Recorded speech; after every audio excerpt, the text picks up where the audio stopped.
প্রথম ধাপে ১৩৯টি উপজেলা পরিষদ নির্বাচনের ভোট উৎসব শেষে এখন দ্বিতীয় ধাপের ডামাডোল। পাড়া, মহল্লা, গ্রামীণ হাটবাজার ও চায়ের দোকানে আলোচনার কেন্দ্রবিন্দু নির্বাচন।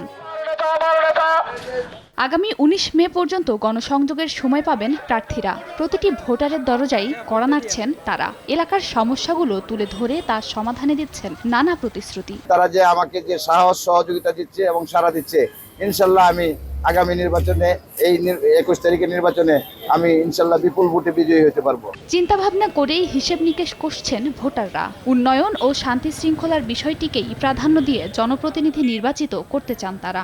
আমরা একজন যোগ্য প্রার্থীকে ভোট দেব, তার দ্বারা যেন এলাকার উন্নয়ন হয়, রাস্তাঘাট এবং স্কুল কলেজ মাদ্রাসা এদিকে যেন খেয়াল রাখে। আমরা চাই নিরপেক্ষ একেবারে একটা এমন সুষ্ঠু নির্বাচন। আগামী ২১ মে অনুষ্ঠিত হবে দ্বিতীয় দফা উপজেলা পরিষদ নির্বাচনের ভোট গ্রহণ। খাদিজা স্বপ্না, সময় সংবাদ।